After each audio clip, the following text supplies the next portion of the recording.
1 Tessalonicenses, capítulo 5, versículos de 1 a 11. Voltamos para aquela mensagem de Paulo para a igreja de Tessalônica. Aquela igreja tinha na mente e no coração o arrebatamento e a volta do Senhor Jesus Cristo. E eles, pelo mesmo motivo que nós ficamos confusos, porque a gente sabe o que aconteceu com a igreja do primeiro século.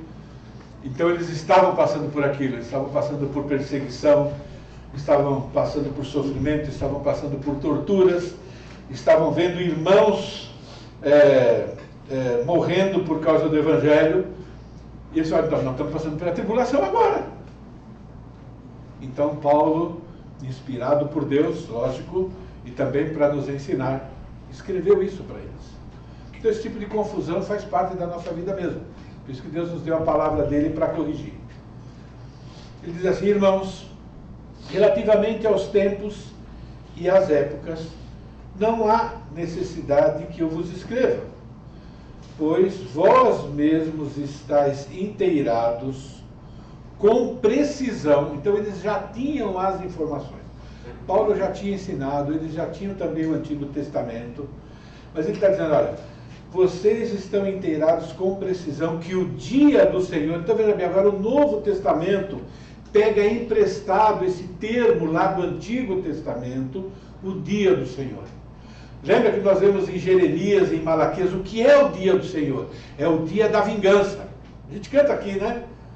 É o dia da vingança, é o dia que todo mundo que acusou Deus e não está fazendo nada, e rejeitaram a salvação que veio de Deus, rejeitaram o plano de Deus para a vida deles. Qual é o plano de Deus para a vida do homem? Vocês existem para reconhecer quem eu sou, para reconhecer o meu poder, reconhecer a minha bondade, reconhecer a minha misericórdia, ser grato por isso, espalhar para todo mundo aquilo que eu sou e desfrutar do meu cuidado. Esse é o plano de Deus para o ser humano. Então Deus se oferece ao ser humano, o ser humano o rejeita. Então agora Deus, tá bom, vocês me rejeitaram, então vocês precisam ter a vida de quem me rejeita. Porque a vida de quem me aceita é diferente, é qualidade de vida. Então o dia do Senhor, o dia em que Ele vai fazer juízo, o dia que todo mundo perguntou, ó, cadê Deus? Então um dia as pessoas vão ver a justiça de Deus e não vão gostar, e vão continuar descendo a lei em Deus. Quando vocês estiverem lendo Apocalipse, algumas pessoas já leram, vocês devem já ter percebido que em alguns momentos vem o selo, isso é, vem a condenação de Deus, e a Bíblia diz que mesmo assim aquelas pessoas continuavam endurecidas contra Deus. Continuavam bravas com Deus, elas não se arrependiam. Sofrimento não produz arrependimento no ser humano. Sofrimento produz arrependimento no ser humano convertido, mas não no não convertido. O não convertido, ele fica com mais ódio de Deus ainda. Ele vai continuar acusando Deus. Entende? Então, quando andarem dizendo, olha, quando andarem dizendo paz e segurança, quem tem um pouquinho de uma memória um pouco mais acordada agora, quem é que vai prometer paz e segurança? Ele vai oferecer isso, ele vai oferecer paz e segurança para quem? Para Israel. E para mais quem? Para as nações. Haverá um pacto que todo mundo vai assinar. Lembra como é que começa a grande tribulação lá em Daniel, que a gente falou, quando ele assinar o pacto. Então, quando vocês estiverem ouvindo paz e segurança, quando todo mundo achar que, bom, agora resolvemos o problema do mundo, agora temos um líder, todo mundo assinou o tratado de paz, agora vai começar, né? Eles acreditam, agora vai começar um reino de paz aqui. Eis que lhe sobrevirá repentina destruição. Dia do Senhor tem a ver com destruição. Destruição do ímpio, destruição de quem rejeita Deus, destruição da perversidade, porque depois vem o milênio. Aí depois vai vir paz e segurança. Não é? Então não é o que vocês estão sentindo agora. Deus não está sendo insensível para com o sofrimento dele. Está dizendo, mas isso que vocês estão passando agora não é aquilo. Aquilo lá é muito maior do que isso. Vem como vêm as dores de parto. Agora vocês conversam com as mulheres que eu não tenho nada para falar sobre isso. Eu só sei que dói para dedéu. Ok? Mas ele usa essa ilustração. Então, o dia do Senhor é dia do quê? De dor. Dor de sofrimento. Né? E de nenhum modo escaparão. Não vai escapar ninguém. Mas lembra que ele falou que vai acontecer com a igreja? A igreja vai escapar. A igreja não foi feita. Lembra que nós vamos... A igreja não foi feita para passar por esse sofrimento. Mas aqui, ó, nenhum escaparão. Mas vós, irmãos, não estáis em trevas para que o dia do Senhor vos apanhe de surpresa. E aí ele continua. E aí ele continua no versículo 8, que eu não... Muito tempo para ler tudo, né? Nós, veja bem, nós agora. Paulo está escrevendo para quem? Para uma igreja. Paulo é salvo ou não salvo? Não salvo. Então, nós, os salvos, né? Porém, que somos do dia, prova do dia significa aqueles que vivem, né, na santidade, que vivem buscando agradar a Deus. Ok? Então, nós, porém que somos do dia, sejamos sóbrios. A palavra sóbrios aqui, mente clara. Volta para a Bíblia. Raciocina biblicamente, né?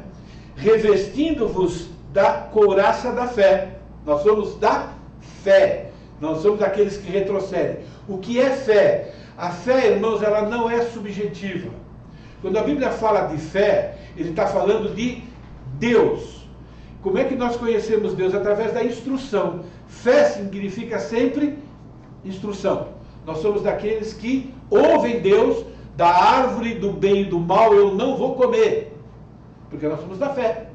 Mas quem não acredita vai e come, né? Então a fé sempre está direcionado para a palavra de Deus, né?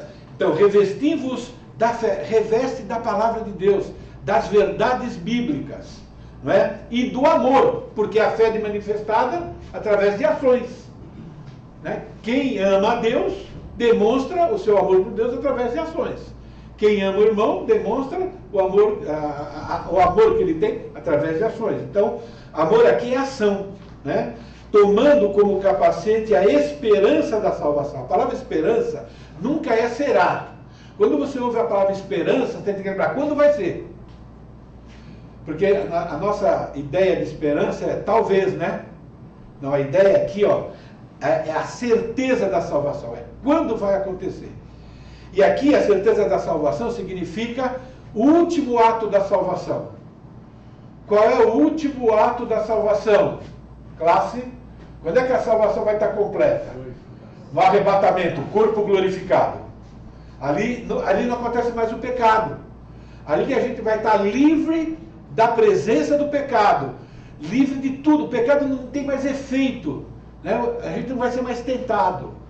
Ok? Porque, e aqui está a chave, porque Deus não nos destinou para a ira. Algumas pessoas interpretam aqui que Deus não nos destinou para o inferno. Bom, isso é verdade. Mas o assunto aqui não é o inferno. Qual é o assunto aqui? O dia do Senhor. O assunto aqui é o dia do Senhor, que Ele vem tomar, que Ele vem destruir. Então, é automático a gente pensar, né? Que o inferno. Okay, mas é verdade, né? Lembra que eu falei para vocês? A grande tribulação, né, é um tipo de inferno aqui na Terra. Então, se você tem dúvida de como vai ser o inferno, quando a gente estiver estudando Apocalipse na igreja, que a gente vai ver o que vai, cada praga, cada coisa. Então, o inferno é aquilo lá, o tempo todo, sem parar, sem parar, sem parar. Vai existir uma vida assim. E existe uma vida no céu. Paz, tranquilidade, delícia de viver. É assim que Deus determinou para as pessoas que o ofendem e para as pessoas que passam a confiar nele. Porque Deus não nos destinou para a ira, mas para alcançar a salvação mediante nosso Senhor Jesus Cristo. Amados, salvação só através de Jesus. Jesus Cristo morreu para pagar o preço dos nossos pecados. A Bíblia diz que até o diabo acredita em Deus e treme. Tiago fala isso claramente. Acreditar em Deus não leva ninguém para o céu. O que leva a pessoa para o céu é entender que Jesus veio aqui para uma missão. Eu sou um pecador, eu tenho que ir para o inferno, e para eu não ir para o inferno, alguém tem que pagar o preço do meu pecado, eu tenho que acreditar que aquilo é suficiente. Gente, olha como nós somos abençoados com a graça de Deus, a capacidade de compreender algo tão simples. E como, às vezes, uma pessoa tão religiosa não consegue entender isso. O meu pai, ele morreu acreditando que se ele tivesse com um escapulário, é uma peça de metal, colarzinho, aquele escapulário ia mandar ele para o céu direto.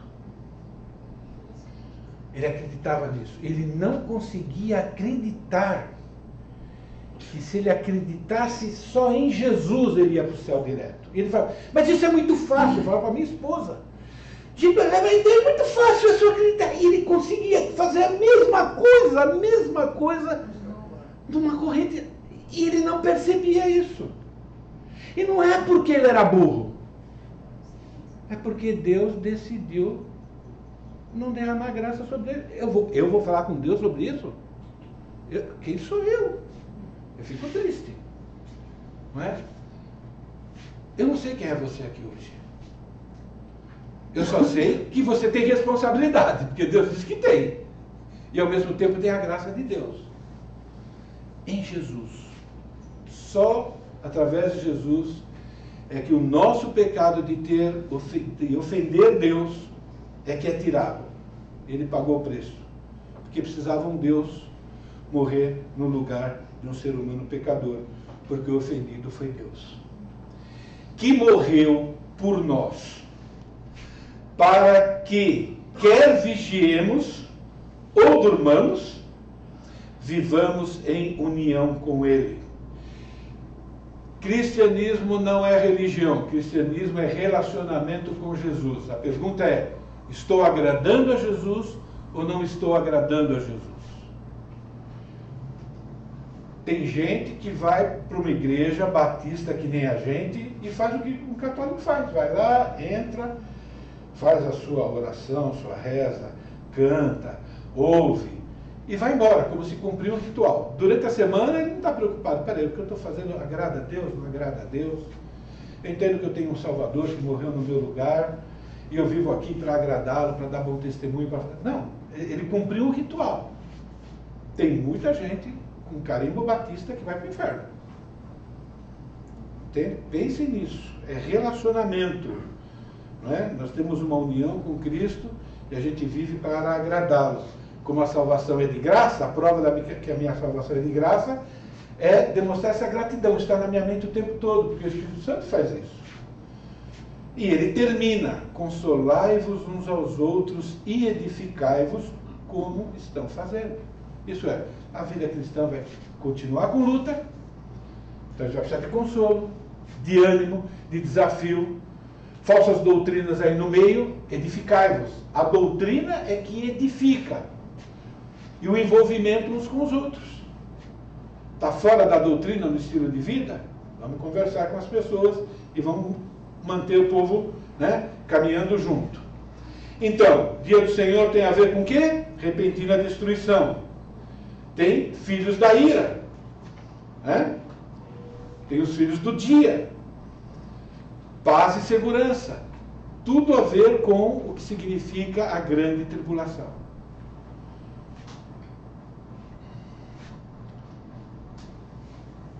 Nós, porém, essa é a distinção, mostra que nós não vamos fazer parte do grupo que passará pela grande tribulação. consolai-vos. O contexto, de novo, lembra dia do Senhor. Para ficar tranquilo, vocês não vão passar.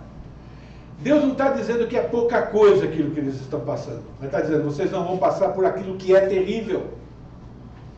E nós nunca podemos esquecer da graça. Eu não sei se vai dar tempo. Eu planejei a gente encerrar o dia de hoje lendo uma parte de Atos 6, a história de Estevão. Quando eu leio a história de Estevão, tudo aquilo que aconteceu, eu acredito que ali Deus fez algo miraculoso, né?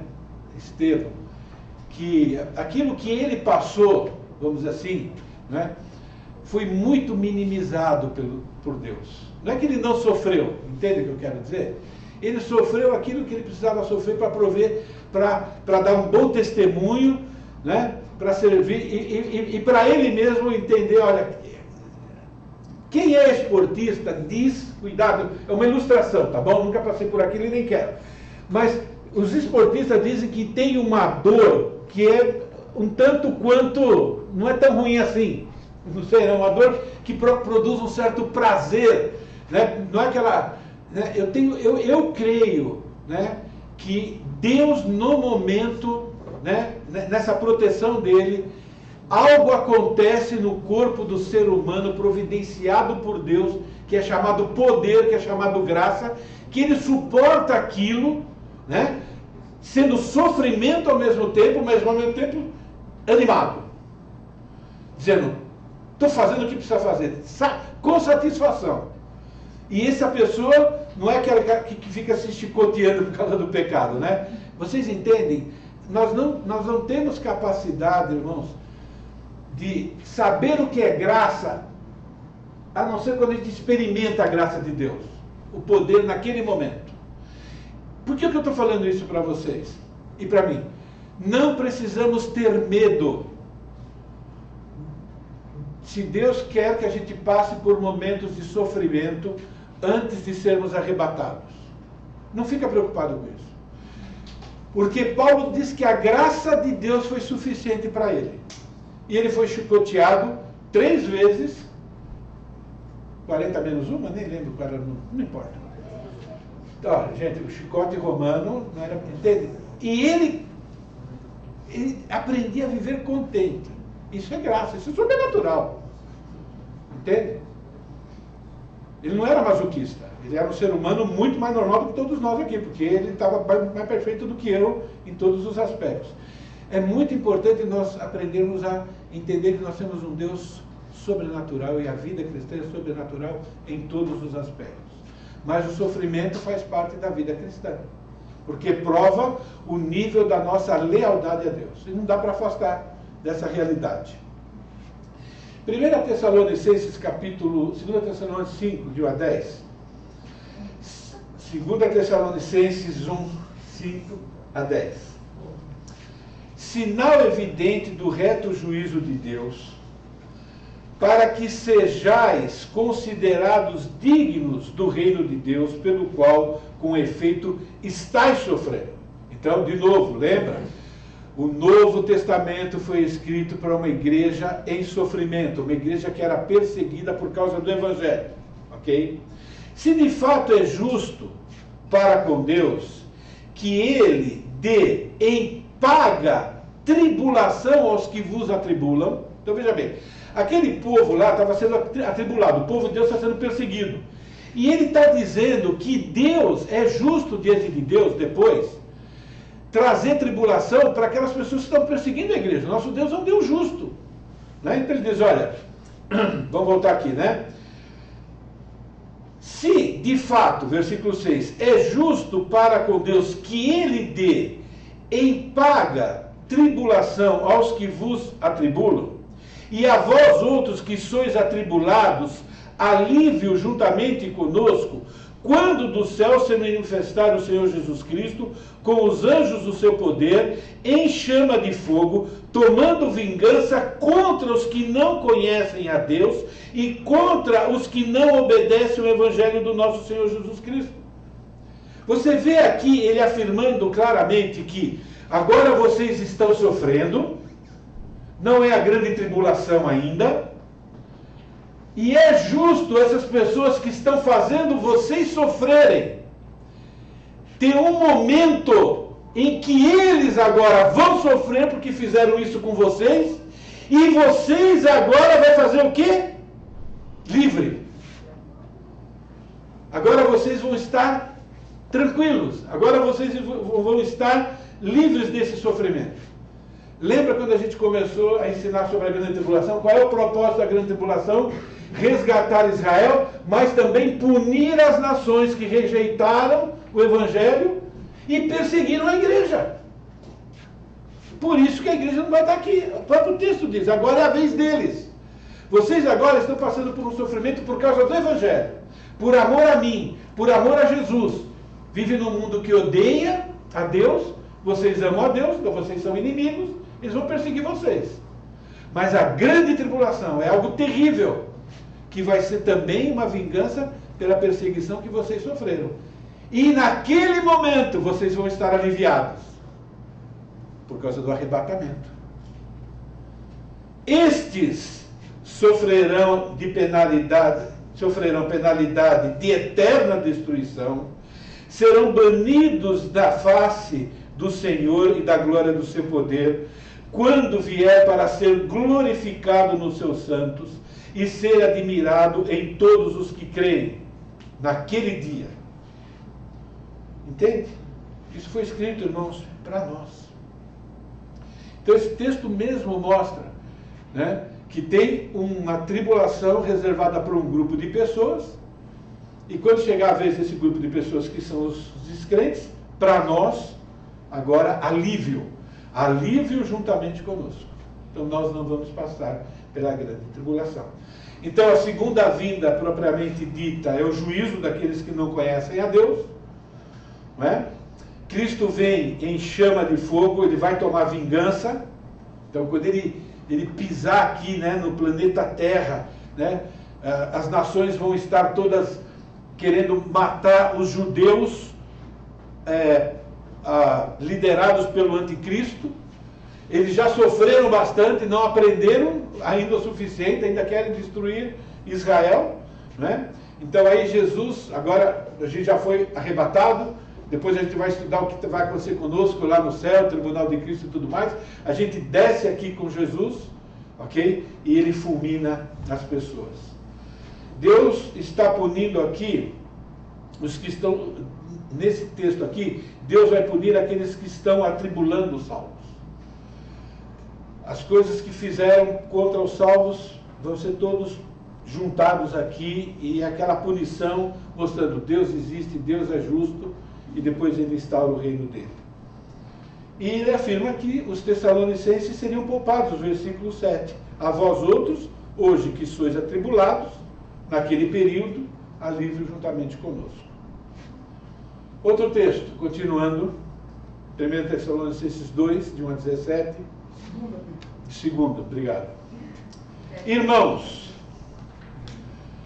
no que diz respeito à vinda de nosso Senhor Jesus Cristo e a nossa reunião com Ele, então quando é que nós vamos nos reunir com Ele? No arrebatamento, encontro com o Senhor nos ares. Nós nos exortamos a que não vos demovais da vossa mente com facilidade, nem vos perturbeis por espírito, quer por palavra, quer por epístola. Tinha gente que escrevia carta em nome de Paulo, falsas cartas para as igrejas lá. Tinham pessoas que escreviam com os seus próprios nomes, mas se apresentando como apóstolos. Por isso que Paulo diz que a igreja lá experimentava os falsos apóstolos. Quer dizer, gente, falso pastor, falso apóstolo, falso tudo, sempre existiu, ok? Está dizendo, olha, não se deixa levar pela sua mente, quer por palavras, quer por epístolas, como se procedesse de nós, supondo que tenha chegado o dia do Senhor. Então, o que é o dia do Senhor mesmo? É a grande tribulação. O que é a grande tribulação? O derramar da ira de Deus sobre toda a impiedade e todos aqueles que rejeitaram a Deus. Não é? Ninguém de modo nenhum vos engane, porque isso não acontecerá sem que primeiro venha a apostasia. Lá para frente tem explicação, a gente vai chegar lá. Mas apenas preste atenção. Precisa acontecer primeiro uma coisa. Ele está dizendo, ó, vocês, porque eles pensavam que estavam passando. Ó, a igreja de Tessalônica pensava que naquele momento eles estavam passando pela grande tribulação. E Paulo diz, vocês não estão. E agora ele está dando provas. Então, sem que venha primeiro a apostasia, e também seja revelado o homem da iniquidade e o filho da perdição. Paulo está dizendo, olha, não aconteceu, isso precisa acontecer. O qual, agora ele vai dar características do filho da perdição, o anticristo. O qual se opõe e se levanta contra tudo que se chama Deus, ou é objeto de culto. Não está acontecendo isso no Brasil hoje?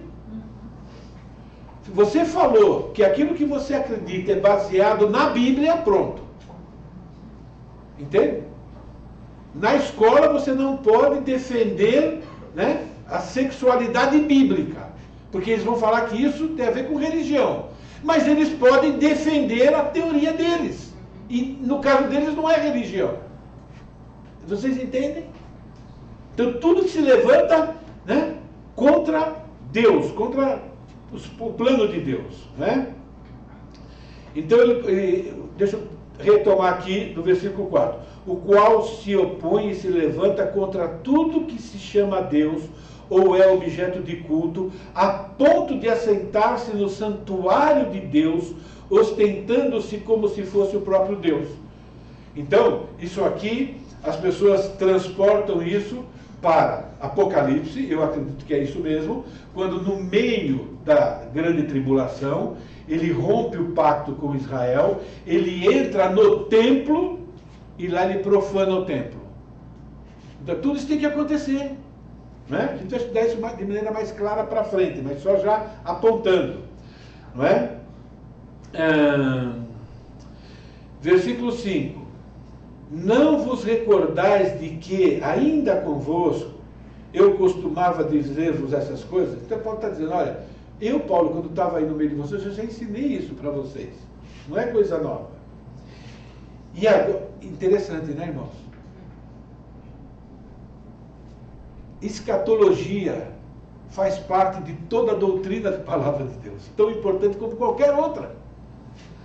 Não é? E agora sabeis que o detém, para que ele seja revelado somente em ocasião própria. Então nós vamos ver aqui o que é o que o detém. Com efeito, o mistério da iniquidade já opera. Então ele está dizendo, olha, a perversidade, né, a possibilidade de tudo isso acontecer a qualquer instante já está acontecendo. Quer dizer, o palco sempre esteve armado. Desde o primeiro século do cristianismo poderia acontecer o arrebatamento. Sempre tem alguém pronto para ser esse homem da iniquidade. O diabo já tem essa pessoa preparada. Ele só não entrou lá porque Deus não deixou. Sempre tem alguém já, né, preparado para assumir esse lugar. A hora que chegar a hora, o diabo vai tomar conta dessa pessoa, vai se apoderar dessa pessoa, e essa pessoa vai ser aquilo que Deus planejou que ela seja, para ser um mero instrumento de Deus, para cumprir o plano de Deus soberano na humanidade e em Israel. Então, com efeito, o mistério da iniquidade já opera, e aguarda somente que seja afastado aquele que o detém. Então, o que é o que detém? Vai ver. Então, será de fato revelado o iníquo. Será revelado. Por quê? Porque não é agora. Ele está pronto para entrar, quando chegar o momento, ele vai ser revelado. A quem, e termina depois, a quem o Senhor matará desse jeito. Mostra aí a diferença do poder de Deus para o poder de Satanás. Satanás é tão poderoso diante de Deus que Deus faz assim e acabou, acabou. Então ele só está agindo porque Deus está permitindo, né? A quem o Senhor Jesus matará com o sopro da sua boca e destruirá pela manifestação da sua vinda. E depois tem mais informação aí. Bom, o que a gente vê aqui rapidinho? Pronto, só o resuminho, tá bom?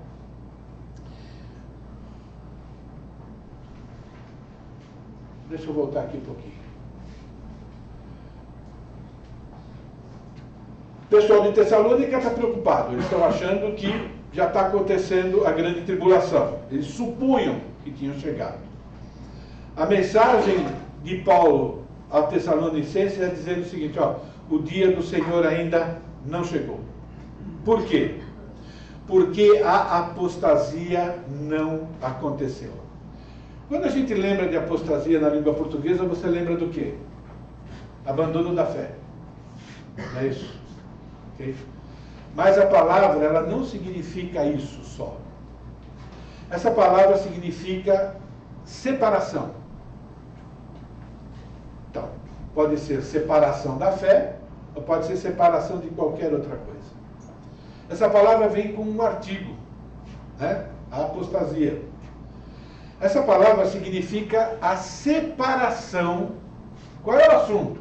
O assunto é a grande tribulação. O assunto é, vocês não vão passar pela grande tribulação. A palavra é a separação da igreja desse mundo no momento da tribulação.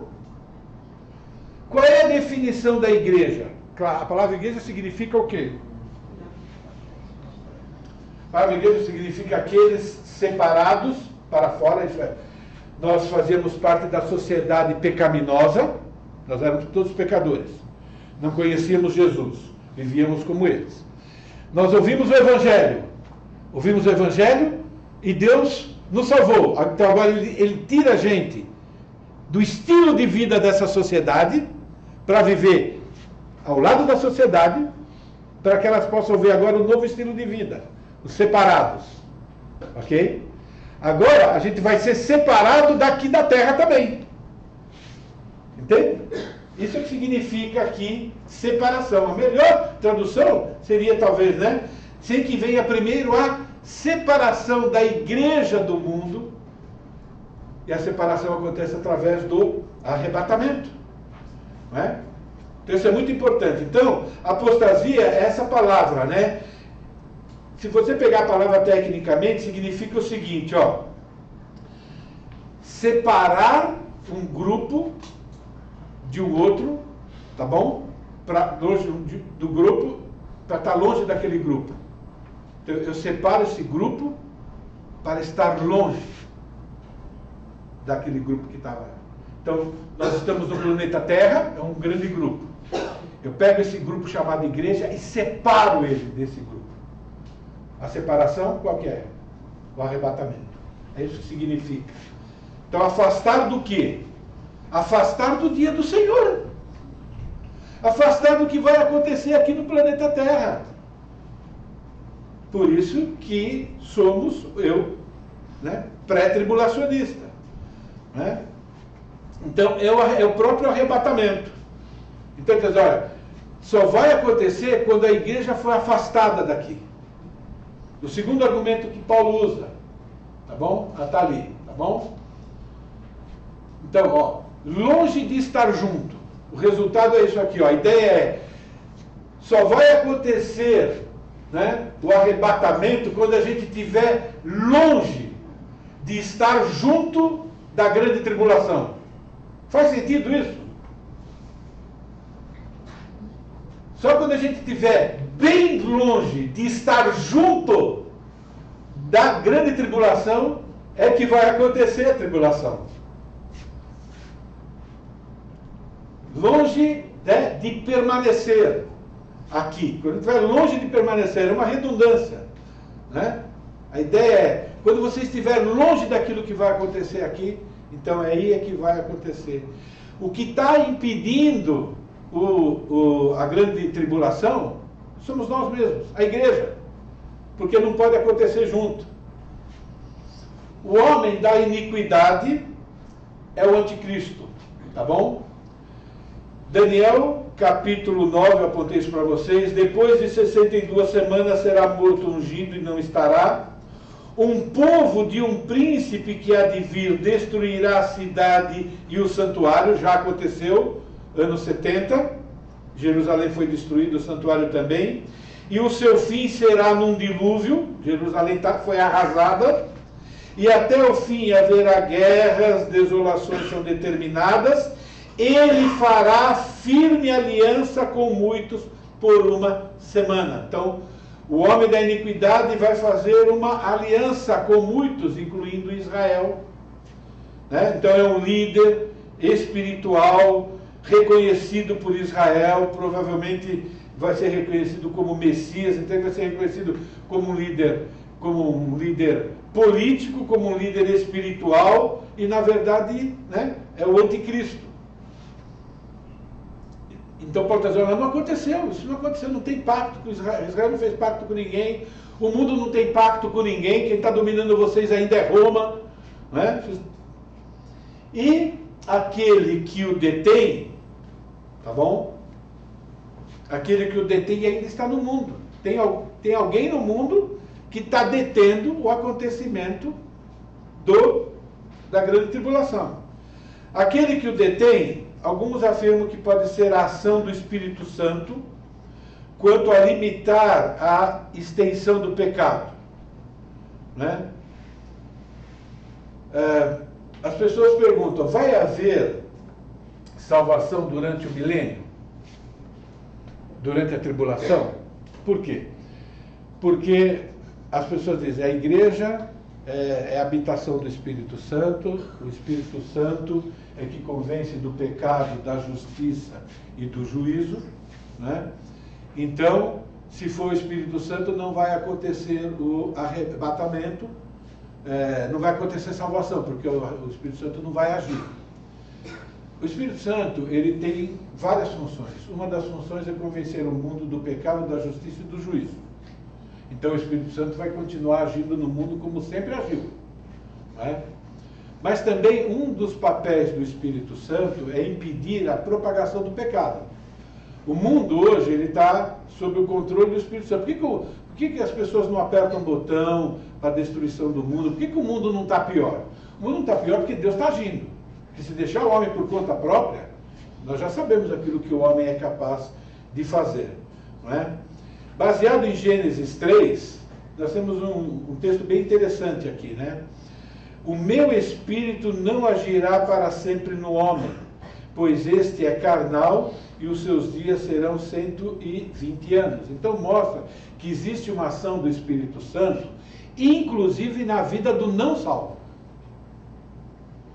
Não uma ação para a salvação, mas uma ação que impede o ser humano de fazer coisa pior. Mostrando que Deus ainda entre aspas, né? Que ele que Deus sempre é o soberano, que sempre ele controla todas essas ações. Não é? Então, o Espírito Santo ele vai continuar promovendo a salvação dos eleitos. Ele vai continuar agindo. Ok? Então, não é a tirada do Espírito Santo. É a retirada da ação do Espírito Santo em relação à expansão do pecado. Lá, durante a grande tribulação, tá bom? Os perversos, eles vão continuar sendo cada vez mais perversos. Por quê? Porque o Espírito Santo não vai impedi-los em relação à perversidade. Eu creio que também aquele que o detém aqui é a própria igreja. A igreja como habitação do Espírito Santo, e por estar debaixo da proteção de Deus, e por não passar pela grande tribulação, enquanto ela estiver aqui, não pode acontecer a grande tribulação. Quando ela for tirada, então agora não há nada que impeça Deus de derramar a sua ira sobre as pessoas, ok? Oi? Eu não me lembro qual foi o nome do pensador, mas um ateu, ele disse que se não fosse a moralidade dos cristãos, a raça humana teria se desfeito em guerra. O próprio não cristão ele reconhece que ele precisa, de certa maneira, para manter a unidade, para manter as coisas funcionando no cristão. Sim, é verdade. Então, existe a ação do Espírito Santo naquele que o detém? Eu creio que sim, porque ele é que age em tudo, né? Então ele é que impede mais perversidade, Ele que dá poder para a gente, né, dar bom testemunho, aí, mas ele ainda é o mesmo que convence do pecado e da justiça e do juízo. Aqui o Espírito Santo sempre está diretamente ligado à igreja. Então aquele que o detém também é a própria igreja. Enquanto ela estiver aqui, não pode acontecer o arrebatamento. Ok? Mas pensem mais a respeito disso. O anticristo, ele vai levar o povo a aceitar mentiras, porque ele é o enganador, mas a Bíblia afirma que ele vai ser completamente destruído, consumido pelo Senhor, quando diz: a quem o Senhor matará com o sopro da sua boca e destruirá pela manifestação da sua vinda. O que significa salvação nesse texto? É uma pergunta bem interessante.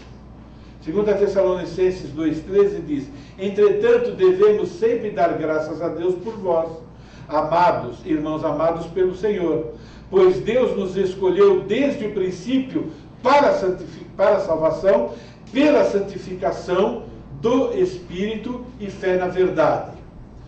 A salvação, eu creio que inclui aí o livramento da grande tribulação, porque é o assunto do trecho. Qual é o assunto? Eles estavam dizendo que chegou o dia do Senhor. Eles estavam acreditando que estavam passando pela grande tribulação. E quando Deus promete a salvação da nossa alma, Ele está prometendo também salvação de muitas coisas. O contexto aqui é a grande tribulação. Então, é o livramento da grande tribulação. É lógico que inclui a salvação da alma, porque inclui aqui, né, a santificação do Espírito e fé na verdade. Mas quem é salvo de verdade é salvo da ira de Deus. A ira de Deus tem a ver com o inferno, mas a ira de Deus também tem a ver com a grande tribulação, que é o assunto central. Esses termos aqui, ó, demovidos, perturbados e consolo, né? Capítulo 2, versículo 2, 17, diz, ó: não vos demovais da vossa mente com facilidade, nem vos perturbeis, quer por espírito, quer por palavra, quer por epístola, como se procedesse de nós, supondo que tenha chegado o dia do Senhor. Consolem o vosso coração e vos confirmem em toda boa obra e toda boa palavra. São palavras fortes, não é? Porque eles pensavam que estavam passando pelo dia do Senhor. Eles pensaram que eles tivessem perdido o arrebatamento. Alguma coisa aconteceu. Se o arrebatamento, né, já aconteceu, e a gente está passando pela grande tribulação agora, e a promessa do arrebatamento, a gente ficou aqui. Tem alguma coisa errada. E Paulo está dizendo: não, né? O arrebatamento não aconteceu e vocês não estão passando pela grande tribulação. Não deixa ninguém enganar vocês, não, né? É muito importante a gente ver, né, como é fácil, diante de cada circunstância difícil, né, a gente perder de vista a teologia. A teologia é que mantém a gente no eixo. Ok? Por isso que serve de consolo. Então, está tudo certo, está tudo debaixo do controle de Deus. Vocês continuam, a gente sabe que está sofrendo, mas Deus está continuando com vocês. Vocês têm uma promessa, essa promessa vai ser cumprida. Deixa eu ver aqui.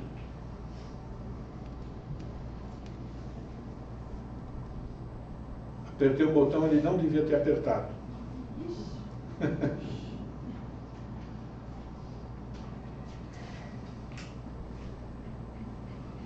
A promessa de Apocalipse 3,10 novamente. Visto que você guardou a minha palavra de exortação e a perseverança, eu também o guardarei da hora da provação que está para vir sobre todo o mundo, para pôr à prova os que habitam na terra. O próprio livro de Apocalipse afirma categoricamente para essa igreja que não vai passar pela aprovação que há no mundo.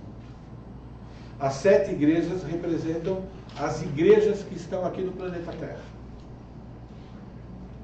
Pergunta, tenho 5 minutos. O que deve estar na mente de cada salvo de verdade?